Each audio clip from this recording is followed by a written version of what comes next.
When the National Trust took possession of Calke Abbey in 1985, the people who first walked through its doors were not prepared for what they found. This was not a rescue in the ordinary sense, not a matter of dusting the portraits, drawing back the curtains, and reopening a great house for the public. It was closer to an excavation. Room after room stood exactly as the family had left it, as though the last of them had risen one unremarkable morning, walked out through the hall, and simply never come back. Children's toys lay where they had been dropped on the nursery floor. Glass cases of stuffed birds and mounted animals crowded the walls and spilled across the tables.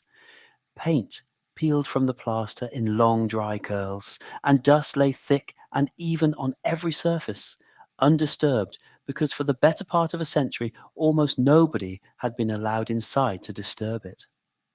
Calke Abbey stands near Ticknall, a small village in the south of Derbyshire, tucked into a fold of parkland where deer had grazed for longer than anyone could accurately say. Despite the name, it is not really an abbey, and never functioned as one. It is a country house, a baroque mansion of pale stone first raised between 1701 and 1704, built to impress and to announce a family's arrival among the ranked gentry of England. And yet by the time the trust arrived, its story had inverted itself entirely. What had been built to be seen had spent its final generations hidden.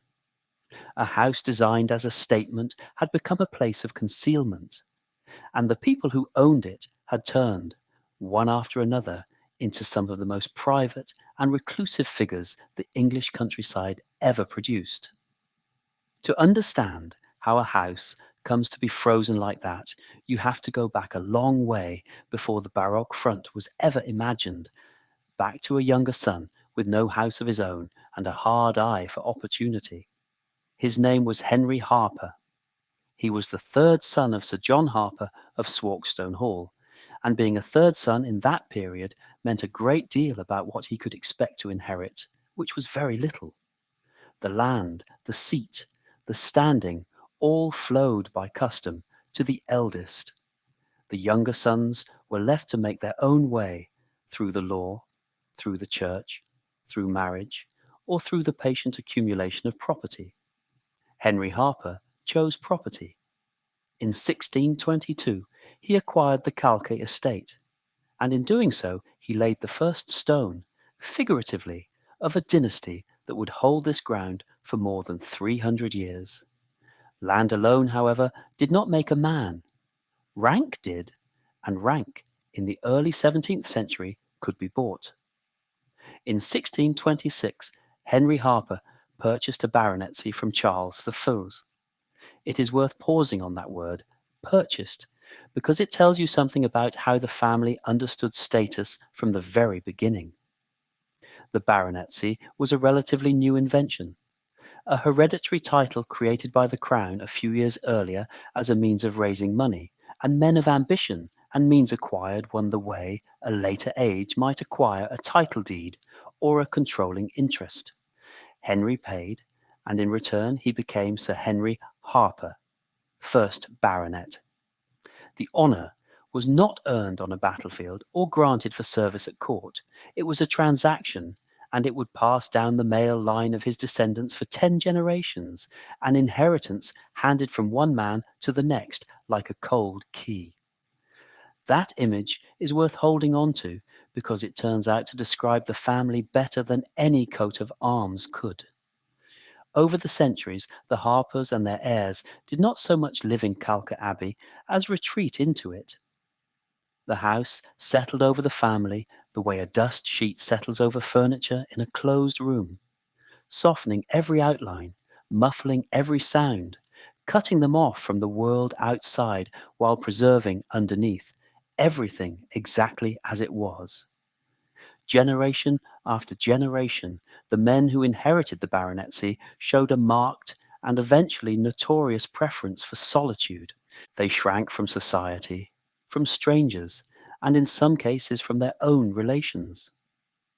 The house grew fuller and quieter at the same time, packed with possessions and emptied of visitors until it became one of the most impenetrable private houses in the country. The family's very name reflects a habit of reaching for something and not quite closing a hand around it. In 1808, the holder of the baronetcy changed the family surname from Harpur to Crewe. This was not sentiment, it was strategy. There had been a Crewe peerage, a barony connected to Stein in Northamptonshire, and by that date the line had died out and the title had gone extinct. The family hoped that by taking up the Crewe name they might advance a claim to the vacant honour and rise from mere baronets into the ranks of the peerage proper. The attempt failed. The peerage was not revived in their favour, and yet the name stuck. Later generations, unwilling to surrender either half of their identity, doubled it up, so that in time the family was known as Harpur Crewe, and then Harpur Crewe, a mouthful of a surname that carried within it the fossil of an ambition that had never come off. They kept the trophy of a hunt they had lost. If there is a single figure in whom the family's peculiar temperament first comes clearly into focus, it is Sir Henry Crewe, the 7th baronet. It was under his tenure that the surname question was moving, and it was he, more than anyone before him, whom later biographers would point to when they tried to trace the origins of the reclusive streak that ran through the family like a vein through stone. He is remembered above all for whom he chose to marry. In 1792, Sir Henry married Nanny Hawkins, sometimes given as Nanette, a woman who had been employed in the household as a lady's maid. In the rigid social calculus of the age, this was close to unthinkable. A baronet was expected to marry within his own order, or at least to marry money or connection. To marry a servant, a woman who had waited on the family, was to defy the whole architecture of class on which men like him were supposed to stand. His own mother regarded the match with dismay, and is said to have described it as an unfortunate connection, which was as blunt as a mother of that class would allow herself to be in writing. But the marriage endured, and out of it came something that would come to define the house as surely as its stone front. Together, Sir Henry and his wife began to assemble a collection. It started, by the accounts that survive, as an interest in natural history, in the birds and beasts and specimens of the countryside around them, and it was the seed of what would eventually become one of the most extraordinary private hoards in England. Later, baronets would enlarge it beyond all reason, filling case after case, room after room, floor after floor, until the house was less a home than a private museum whose curators had lost the ability to stop.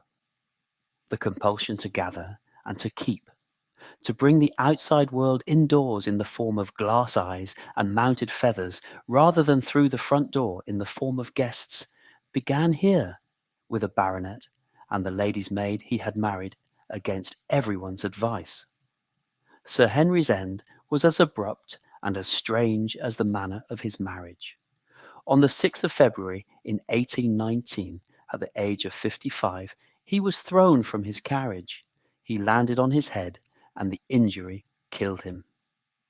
There is something grimly fitting about it, a man who preferred the quiet of his own park and his own collection to the noise of the world, undone in an instant on an ordinary road. His death did not break the pattern he had helped to set. It confirmed it. The baronetcy passed on, as it always did, to the next man in the line, and with it passed the temperament, the seclusion, the deepening silence of the house. Each heir seemed to inherit not only the title and the estate, but the disposition that went with them, the pull toward privacy that grew stronger with every generation rather than weaker. This is the strange gravity of Calke. Other great families produced statesmen, soldiers, courtiers, men who spent their inheritance buying influence and standing in the wider world. The Harpurs and their descendants spent theirs, increasingly, on the opposite. They spent it on withdrawal. They spent it on keeping people out and on keeping things in. The house that had been built at the turn of the 18th century to proclaim their success became, over the decades, the instrument of their disappearance from view. They barred gates, they discouraged callers, they corresponded rather than conversed, and they let the collection swell around them like a tide. The wealth that a more ordinary dynasty would have poured into politics or society went instead into stone, into specimens, into the slow, patient business of shutting the door. And so, the men who would eventually run this estate down to its final crisis were formed. Odd, private, singular men, each one handed the estate and the title in turn, each one drawing the house a little more tightly around himself. They were not, on the whole, cruel men or foolish ones. They were simply men who found the world outside their park more trouble than it was worth, and who possessed the means to refuse it. That refusal is the thread that runs from the first Sir Henry, buying his rank from a king in need of money, through the seventh, marrying his servant, and beginning his cabinet of curiosities, and onward to the reclusive baronets still to come, the ones who would let electricity pass the house by and forbid the motor car from their grounds. The dust sheet, once drawn, was never fully pulled back. The cold key kept passing, hand to hand, down the years. But all of that, the barred gates and the silence and the accumulating dust, belongs to men who inherited a house already standing. None of them raised it. None of them chose that pale baroque front, or paid the masons who cut its stone. Before any of them could bar the gates, though, someone first had to raise the house they would spend 300 years hiding inside. And that story starts with the money, not the men who inherited it. The money came first, and it came up out of the ground. Before there was a baroque facade, or a state bed still folded in its crate.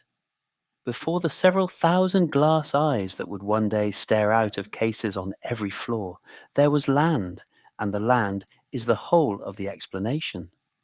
The Harpurs were a landed Derbyshire family, settled and secure, and by the time they turned their attention to rebuilding, they sat on an estate of roughly 1,000 acres near Ticknall, with a deer park older than any grand house on the site enclosed inside the holding. That park is easy to walk past in the telling, but it should not be. It was not ornament. It was proof.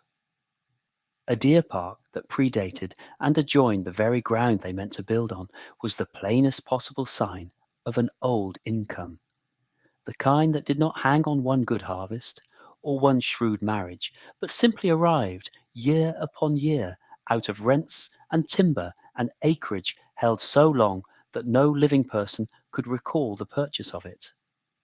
On ground like that, a family could afford to think in stone rather than in seasons, and thinking in stone is exactly what they did. The fortune under the house was a landed fortune, quiet and renewable, and it made a certain kind of ambition affordable in a way that a merchant's ready cash never could have sustained. A baroque rebuild is not a single payment. It is 4 years of wages, of quarried stone hauled in by cart, of lead and glass and seasoned timber, and the standing account of master craftsmen who do not work cheaply and do not work fast. You do not commission a house like that against next year's crop. You commission it against a century of rents you have not yet collected, but have every reason to expect. The estate was the collateral, and the collateral was the point.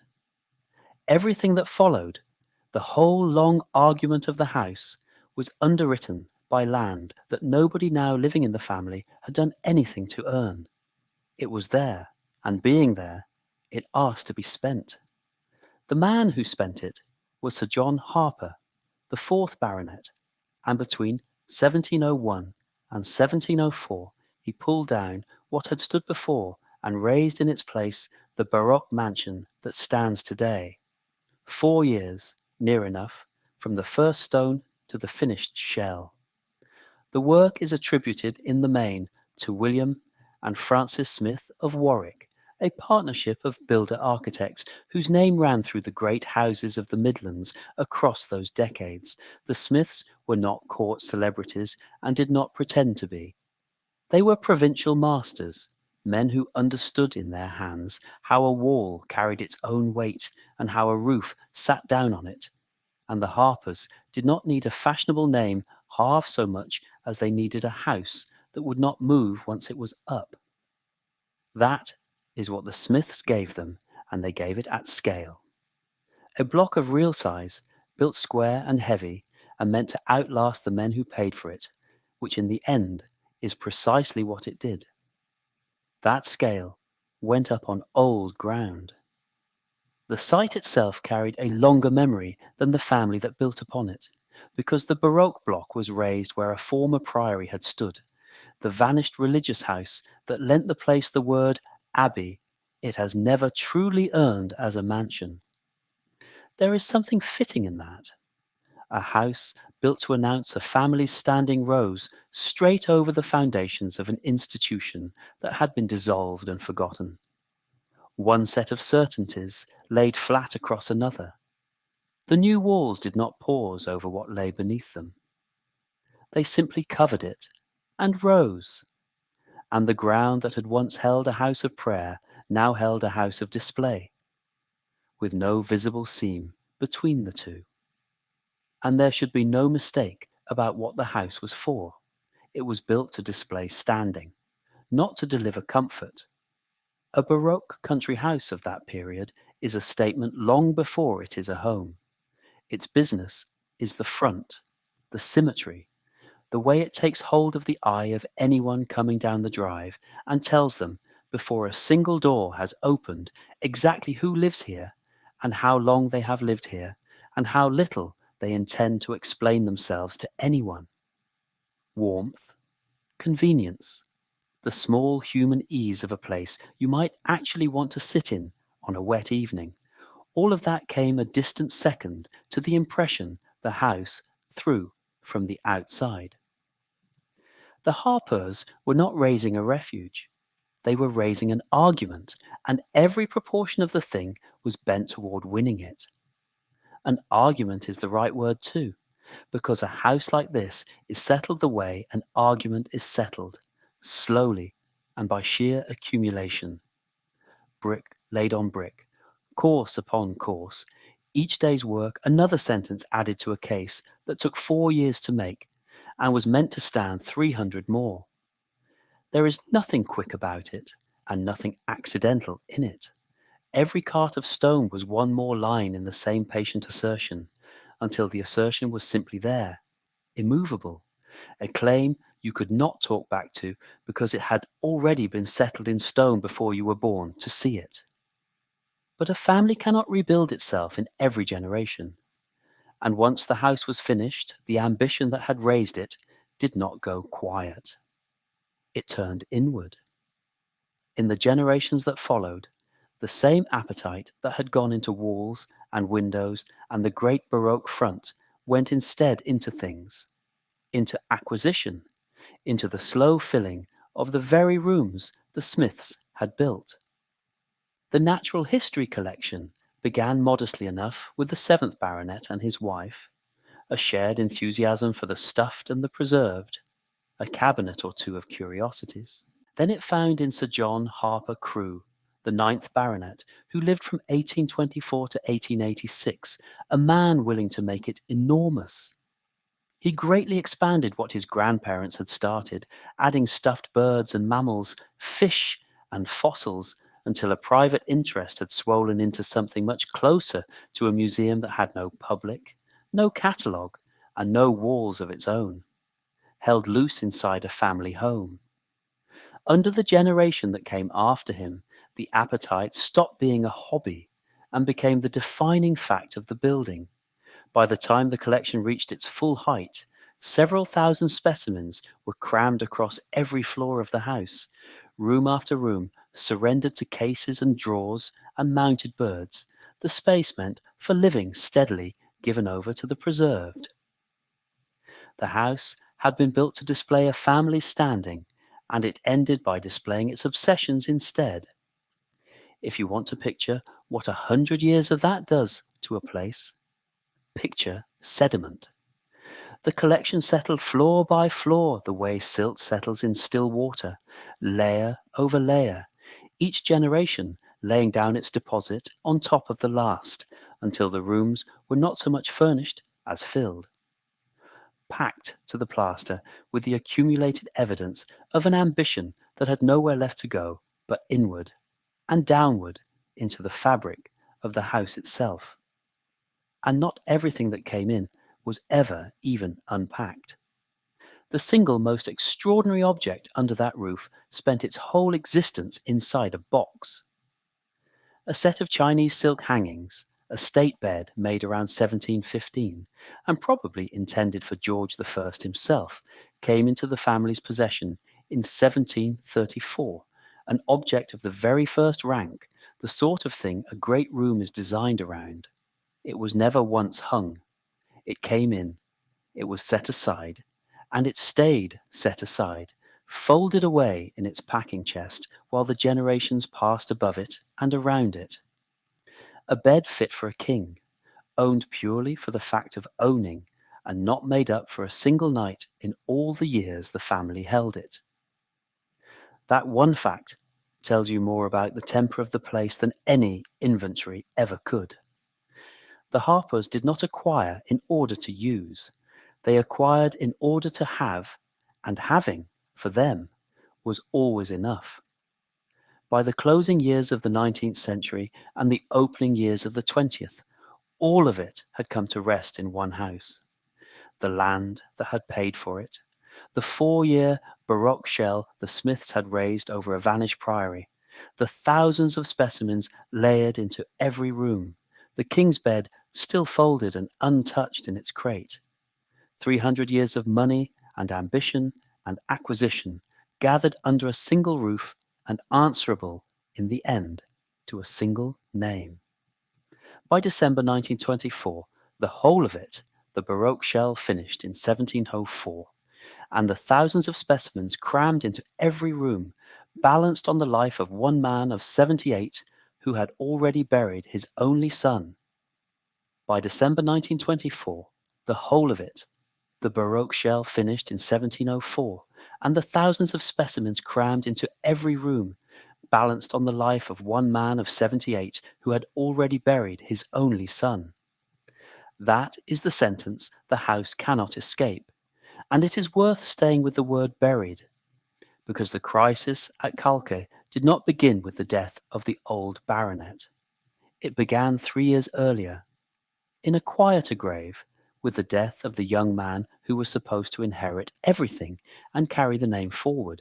His name was Richard Findon Harpur Crewe. He was Sir Vauncey Harpur Crewe's only son, born in 1880, the single male thread on which 10 generations of baronets now hung. On the 14th June 1921, Richard died, aged 41, 3 years before his father.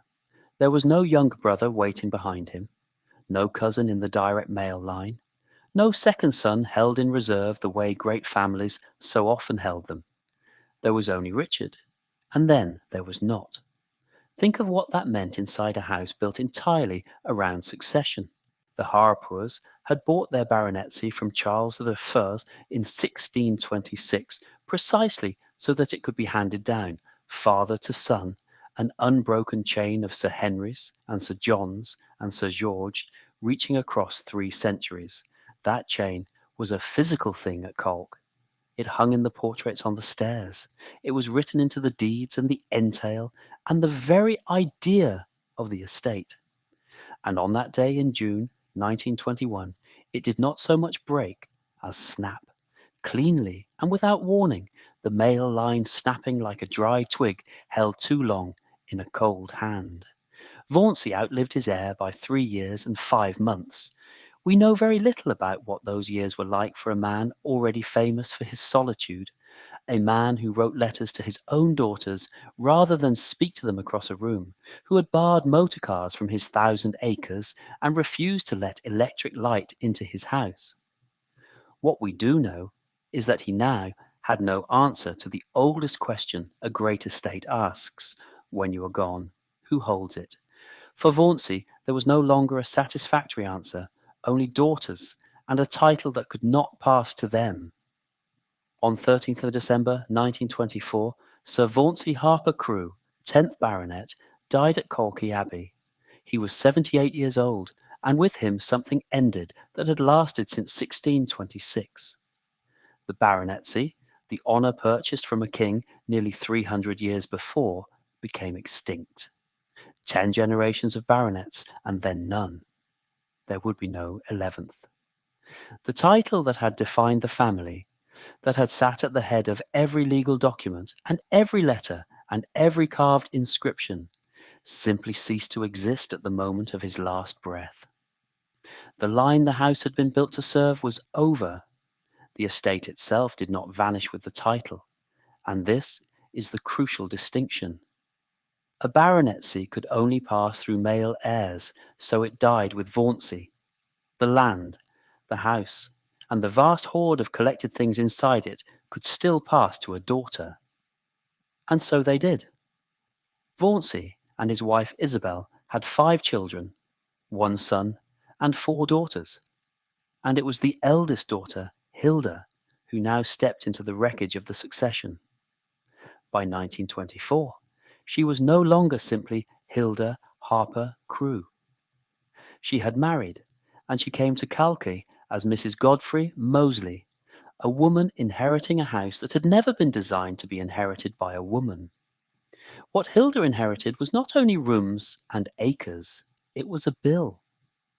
When a man of Vauncey's standing died, the state wanted its share, and the share was assessed as estate duty, the death tax of the age. To pay it, something had to be turned into money, and the most obviously saleable thing at Calke was the very obsession that had filled it. Vauncey had spent a fortune and a lifetime assembling a natural history collection of several thousand specimens, stuffed birds and mammals and fish, cases of insects, thousands of birds' eggs, including the single great auk egg for which he had once paid 300 guineas. It was displayed across every floor of the house, a private museum of a solitary man's fixation. And now his daughter had to sell it, or sell parts of it, to satisfy the tax collector. Consider the strangeness of that. The collection had been the whole point of Vauncey's later life, the thing he had loved more reliably than he had loved most people. Within months of his death, pieces of it were being broken up and sold off to help pay the duty owed on the estate that had housed it. The first great sell-off at Calke was not the loss of the house. It was the family, out of grim necessity, selling the contents of their own museum to keep the roof over the rest. The specimens that survived, the ones still standing in their glass cases today, are the survivors of that first culling. So the pattern was set early, and it was a pattern of subtraction. The title, gone. The heir, gone before his father. Part of the collection, gone to the tacksman. And into this diminished house came the same old family temperament, unchanged by any of it. Hilda held Calke through the 1920s, the 1930s, the war years, and into the peace. She died in 1949. She had no children to leave it to, and so the estate jumped sideways again, this time to a nephew. His name was Charles Jenny, the son of Vauncey's 4th daughter, Frances. Charles inherited Calke in 1949, and here the family did something that tells you how much the old name still mattered even after the title that carried it had died. In 1961, Charles formally took the surname Harpur Crewe. He reattached himself to the vanished line by deed, becoming Charles Harpur Crewe, as if the name alone could stand in for the baronetcy that no longer could. That same year, 1961, he served as High Sheriff of Derbyshire.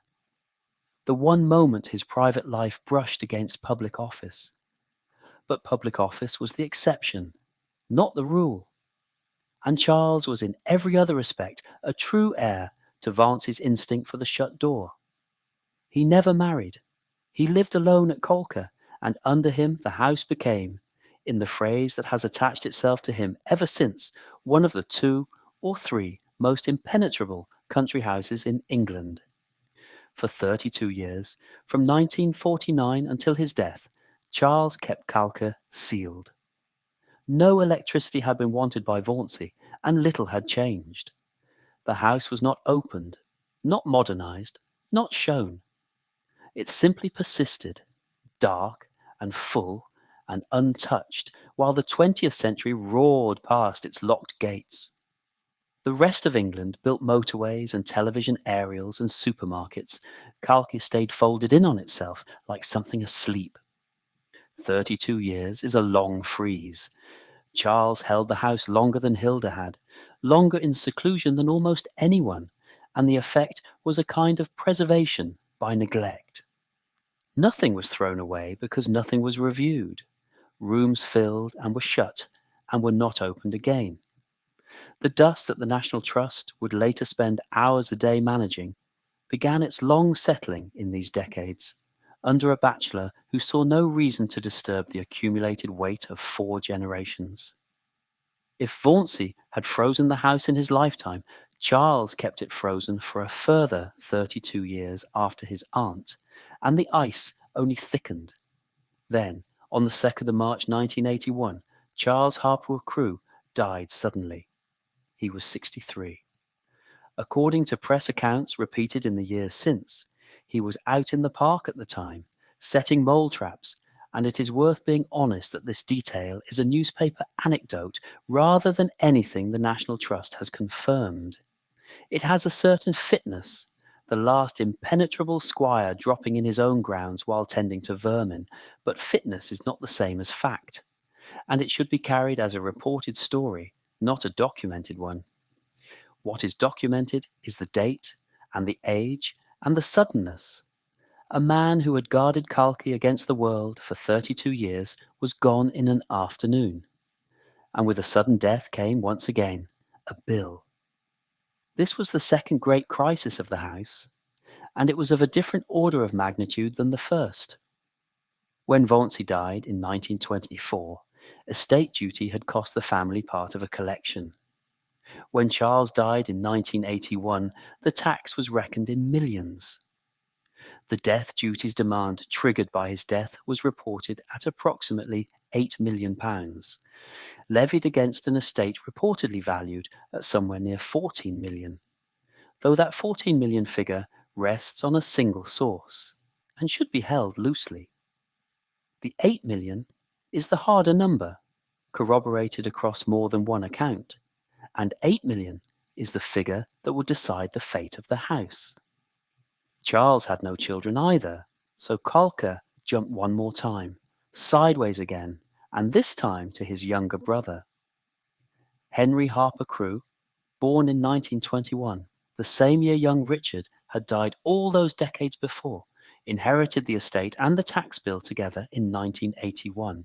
Henry would hold Calke for the last decade of its life as a private house, dying himself in 1991. But in the spring of 1981, he was simply a man who had inherited a treasure, and folded inside it a demand he could not possibly pay from any wealth the family still had.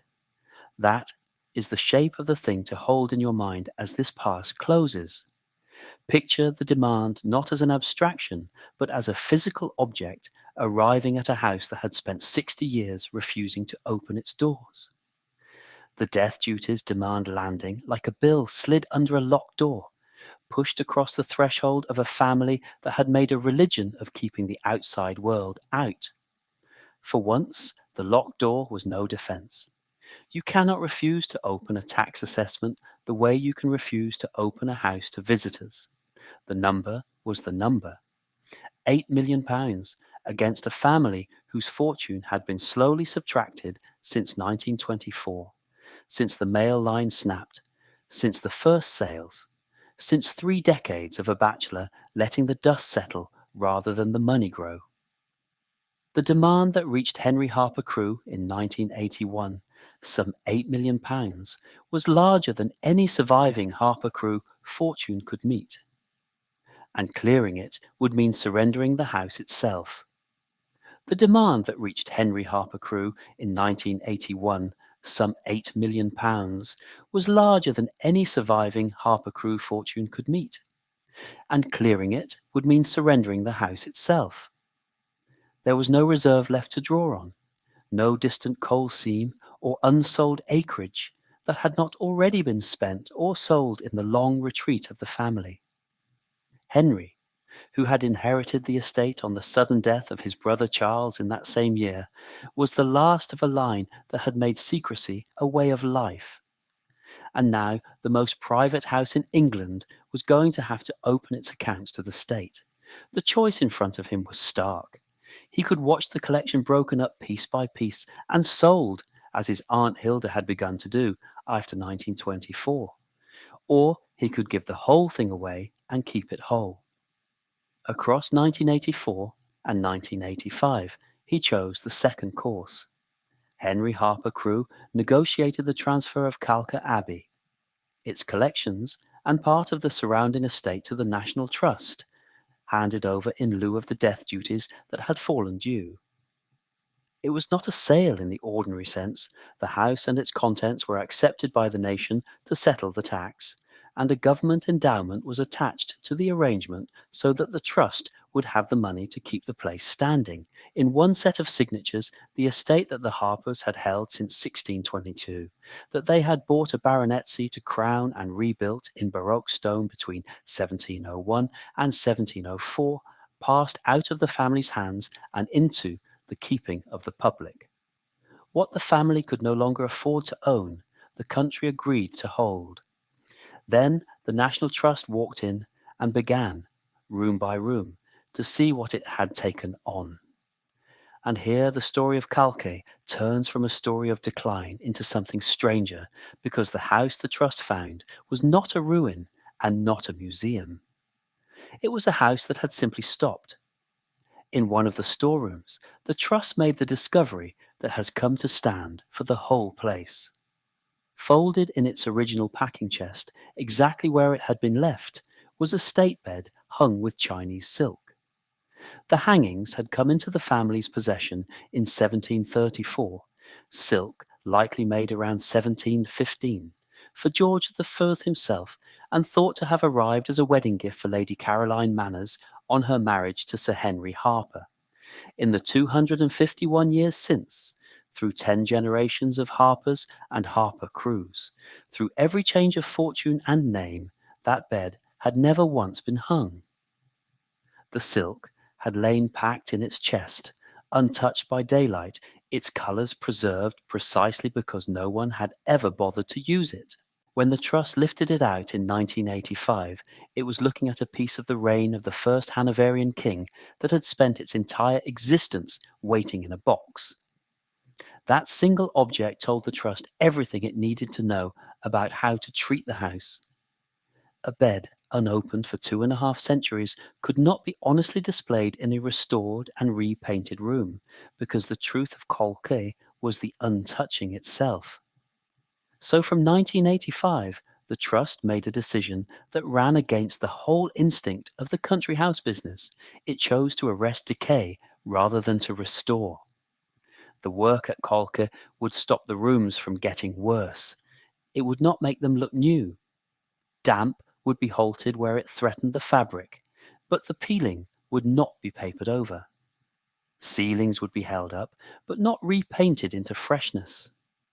The point was to catch the house at the exact moment the family had let go of it, and to hold it there, so that a visitor would walk not through a recreation of how Calke might once have looked in its prime, but through the actual rooms the Harpur Crews had abandoned, in something close to the actual state they left them.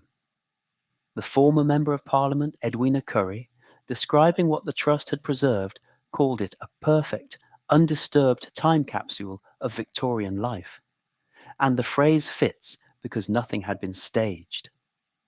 In the children's rooms, toys still lay on the floor where they had been set down and never picked up. Nurseries kept the small debris of vanished childhoods, arranged by no curator, only by the accident of the family walking away and no one tidying after them.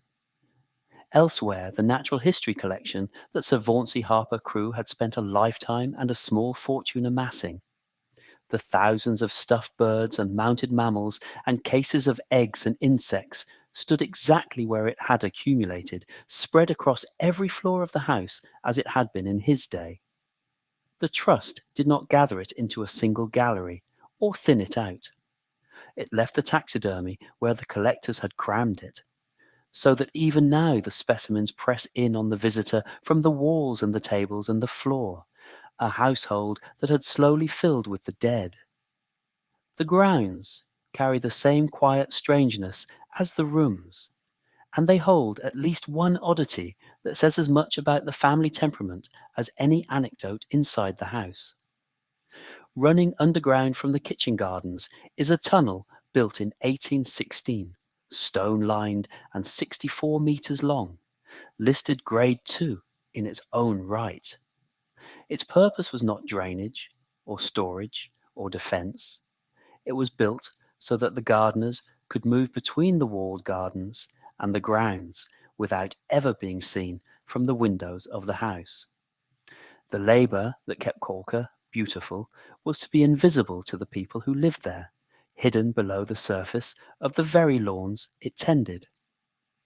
In a family that corresponded with its own daughters by letter rather than speaking to them, that barred motor cars from the park and lived behind closed gates for generations, a tunnel dug purely to keep the servants out of sight feels less like an eccentricity and more like a confession in stone.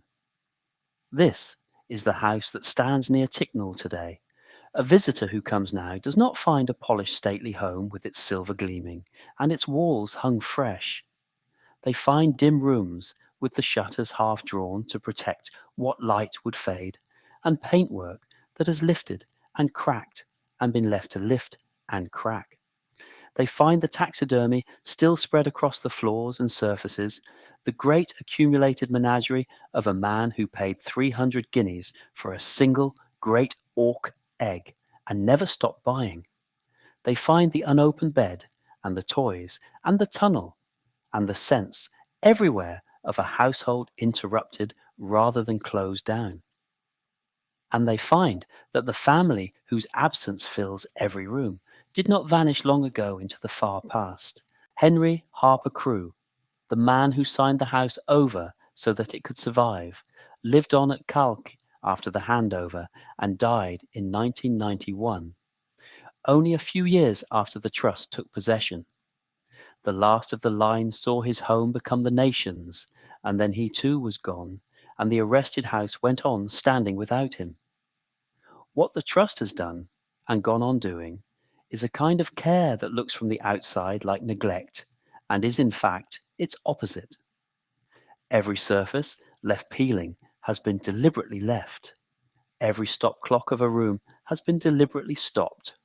Holding a thing in decay takes more discipline than making it new, because the natural pull of a great house is always toward polish, toward the comforting fiction that the past was clean and bright and whole. Calke refuses that fiction. It insists instead on the truth of how the Harpur Crews actually left it, which was tired, overfilled, unrepaired, and shutting itself away from the world it could no longer keep up with. Stand in one of those dimmed rooms, and the effect is physical before it is historical. The house feels held mid-breath, the way a room feels in the seconds after someone has just walked out of it, and the door has not yet stopped moving, the air still carrying the shape of a presence that is technically gone. Nothing has settled into the calm of a museum. Everything seems paused rather than finished, as if the family might yet come back through the far door and resume the sentence they had broken off. And on the walls, The paint tells the same story in its own slow language, lifting away from the plaster in long curls, peeling like bark off a dead tree, each strip a small measure of the years since anyone thought it worth mending. The tree is dead, and the bark is coming away, and no one is going to save the tree, and that is exactly the point. The trust is not saving the tree, it is keeping the moment of its death visible forever, so that the visitor can see what abandonment actually looks like before time smooths it over into ruin, or the decorators smooth it over into a lie. That is the paradox the whole place turns on. Almost every other survival of the English country house is a story of rescue, of a family or a trust pouring in money and skill to bring a fading house back to what it was, to reverse the damage and restore the shine.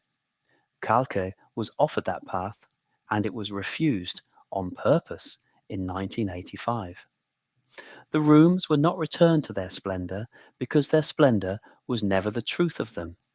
The truth of them was the letting go, the slow, 60-year subsidence that began when Sir Vauncey died in 1924, without an heir, and ended when Henry signed the house away rather than watch it be sold off piece by piece.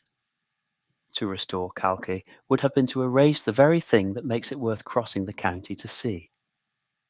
So the trust left the wound open. It arrested the decay at the exact pitch the family had brought it to, and it has held it there through every year since, vacuuming the dust from the visitor route without disturbing a single peeling wall, laying protective coverings over floors it will not replace, doing everything to keep the house from getting worse, and nothing to make it look better. That is what a visitor near Ticknall walks through today.